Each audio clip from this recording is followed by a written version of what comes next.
Se réunir est un début. Rester ensemble est un progrès. Travailler ensemble est la réussite. Dixit Tom Ford. Bienvenue dans Espace L, notre bel espace de sororité, le podcast 100% dédié à la femme. Je suis Awa et c'est un plaisir pour moi de passer ces quelques minutes avec vous. L'engagement associatif est un levier important pour le développement d'un pays. Qu'en est-il de l'inclusion des femmes dans la vie associative? C'est ce sujet que nous allons aborder avec notre invitée, Mariam Keïta, présidente de Vision Femmes Mali, responsable du Centre culturel de Turquie au Mali. Bonjour Mariam. Ah ouais, bonjour. Ça va? Je me porte bien et toi, Tamola? Ça va. Bien. Mariam, tu peux nous parler un peu de ton parcours et de ce qui t'a motivé à t'engager dans la vie associative ou à en créer? Bonjour à toutes et à tous. Bonjour. Je suis Mariam Keïta. D'abord, je suis enseignante dans les écoles Marif de Turquie au Mali, actuellement responsable du Centre culturel de Turquie au Mali et présidente de Vision Femmes Mali, une organisation composée des tontines du Mali. Nous sommes siégés en commune 1, plus précisément à Fadjilila. Voilà, c'est ça. Ok. Je voudrais un peu connaître votre parcours associatif depuis votre début jusqu'à maintenant. Nous avons créé la Vision Femmes officieusement en 2019. Officiellement en septembre 2020, nous avons pu obtenir notre récépissé. Et la Vision Femmes Mali, au début, ce n'était pas la Vision Femmes Mali, c'était la plateforme associative des tontines de la commune 1. Parce qu'en ce moment, j'étais au ministère de l'Emploi et de la Formation professionnelle. J'avais beaucoup d'opportunités de former les femmes et j'avais beaucoup de dossiers de formation de femmes. Et je me suis dit que les femmes venaient individuellement pour demander à être formées ou bien à être insérées dans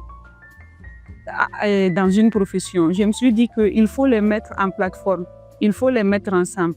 Donc en ce moment, j'ai pensé à une plateforme qui existait depuis très longtemps. Ça, c'est des tontines. Des tontines, c'est des regroupements de femmes très anciens qui étaient là depuis que toi et moi, nous ne sommes pas au monde de nos mamans. Donc, ces tontines-là, c'est des véritables créneaux pour mettre les femmes ensemble. Donc, j'ai pris par exemple un quartier qui s'appelle Bankoni. J'ai sillonné Bankoni un samedi. Je me suis rendu compte qu'il y a un secteur de Bankoni qui s'appelle Bankoni Salimbourou. Au niveau de Salimbourou, seulement un samedi, j'ai pu avoir 5 tontines. Ça veut dire que le samedi, il y a 5 regroupements de femmes qui font leur assise tontine. Donc, je les ai mis en relation. Et de Salimbourou à Bankoni, Djankinebourou, on a essayé de chiffonner un peu à Bankoni, de mettre les femmes qui ont le même jour d'assises. Et en ce moment, on les a donné la formation en saponification. Et toujours sur la base des plateformes des tontines. Donc, en 2020, j'ai vu que tout ça, là, c'est une vision. C'est une vision. C'est une vision d'autonomisation parce que les tontines même sont autour d'une assise financière. Donc, la formation des saponifications aboutit aussi à l'insertion professionnelle. Tout ceci englobe la vision d'autonomisation. Donc, nous dégageons une seule vision au Mali qui est l'autonomisation. Du coup, on a appelé les leaders des tontines qu'on appelle Bamanankan Tomba, par-ci, par-là, pour les demander et nous allons changer de nom. Est-ce que vous êtes d'accord avec nous? On a essayé d'expliquer la vision femme en Bamanankan.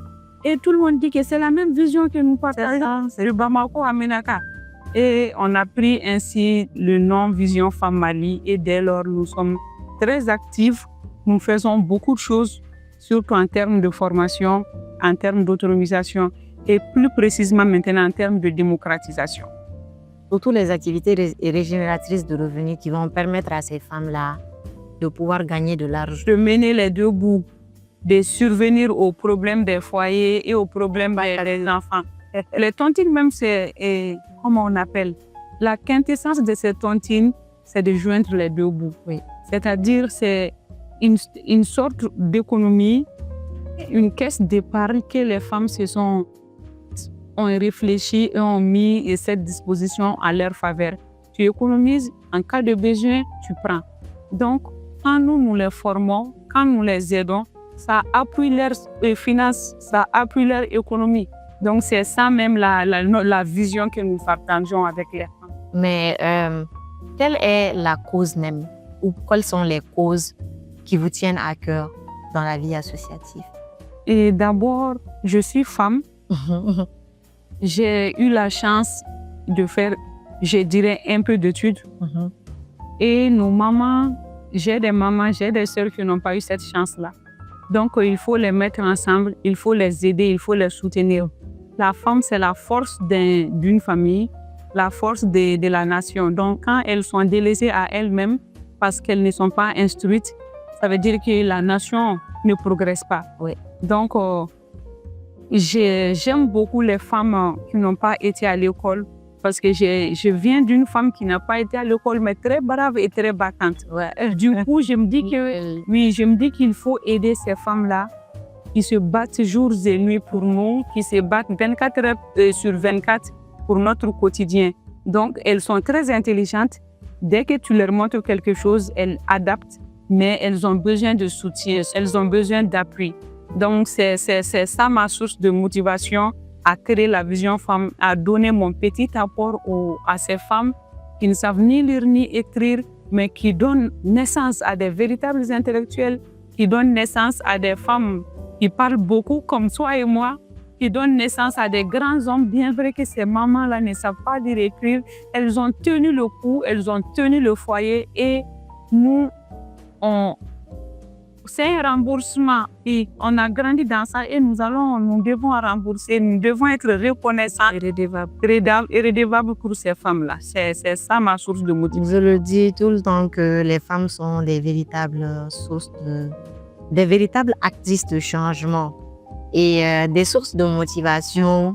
Et aussi, ces femmes-là sont là pour vraiment appuyer ce pays ou le développement de ce pays. Alors, Mariam, le rôle spécifique de la femme dans une association est-elle différente de celle des hommes ou c'est la même chose? Si c'est l'homme qui crée son organisation, les femmes n'ont pas assez de place importante. Dans ce type d'organisation, les femmes seront des mobilisatrices, des organisatrices, mais elles ne seront jamais liées ou associées à des prises de décision. Mais si c'est une femme qui crée son organisation, naturellement, elle est devant son organisation. Et en ce moment, elle décide avec son équipe de quoi sera la destinée de l'organisation. Elle décide avec son équipe leurs objectifs, leurs résultats et tout ce qui en suit. Donc, c'est 2 poids, 2 mesures. Sinon, dans la plupart du temps, des associations maliennes créées par les hommes, nous voyons toujours les femmes derrière, toujours. Ça va peut-être nous renvoyer à la question où je parlais de l'inclusion. Oui, Mariam a été un jour membre d'une association créée par des hommes. Comment se passe le poste de leadership dans ces associations-là, l'inclusion des femmes, de ces associations qui ont été créées par des hommes? Peut-être que tu as une fois été membre d'une association où ce sont les hommes qui sont à la tête. Comment ils font dans les décisions, dans l'implication de ces femmes, l'inclusion de ces femmes dans ces associations? Et j'ai été même présidente communale d'une organisation créée par les hommes. C'est très difficile. C'est très, très difficile. Et surtout quand c'est des hommes qui peuvent t'avoir comme fille. Dès que tu parles, on te dit que dès que tu parles, on te voit que femme, que fille, que femme qu'on doit marier, une personne qui ne doit pas venir s'arrêter et dicter la loi aux autres, une personne qui... C'est très compliqué, mais il faut tenir le coup. Dans ça, j'ai visité beaucoup de personnalités ici en commune 1 et j'ai rendu visite à un monsieur qui a l'âge de mon père. Lui, il me dit de tenir bon. Et être femme, c'est très difficile dans ce monde. Plus précisément, être femme malienne, c'est un combat quotidien. Donc, il me dit plutôt de tenir bon, de dire ce que j'ai dans la tête et de foncer. Et eux, ils sont avec moi, Dieu est avec moi, donc d'avoir toujours confiance en moi-même. Depuis ces jours-là, j'ai plus baissé tête. Ouais. Je tiens tête. On va peut-être applaudir à Mariam parce que c'est vraiment difficile d'être dans des structures, dans des organisations, des associations où il y a les hommes. Parce qu'ils pensent toujours que nous, les femmes, on doit rester derrière, on va prendre des décisions, Quand ils vont dire oui là, nous on doit dire oui. On ne doit pas contester alors que nous avons notre mot à dire. Selon Mariam, quel est le leadership féminin dans une association, le leadership en question? Le leadership, c'est être devant, c'est être dans la prise de décision, c'est être toi-même d'abord. Parce qu'un leader, quand tu n'es pas toi-même, tu n'es pas capable de gérer les décisions. Tu ne gères pas les autres, mais tu mènes les autres. Mener, c'est-à-dire, on t'a juste confié une responsabilité d'être devant en écoutant les autres et de les mener à bon port. Donc, quand tu n'es pas toi-même, tu n'as pas confiance en toi-même, tu ne peux pas être un leader. Donc, le leadership dans une organisation est très important, surtout quand c'est le leadership féminin.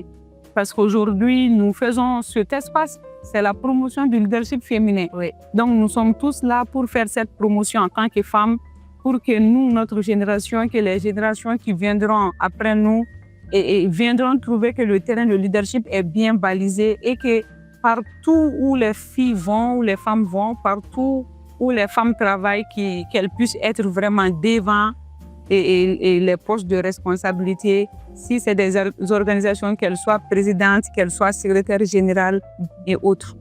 Selon toi, penses-tu que l'engagement associatif des femmes est efficace pour promouvoir les changements sociaux comme l'égalité des genres? Et d'abord, je parlerai un peu du changement. Le changement intervient où nous pensons à changer quand on pense encore que ce qu'on a est mauvais ou ce qu'on a peut être amélioré. Donc, je pense que les femmes, quand nous nous engageons dans le champ d'association, de leadership, nous pouvons changer beaucoup de choses qui nous concernent. Oui.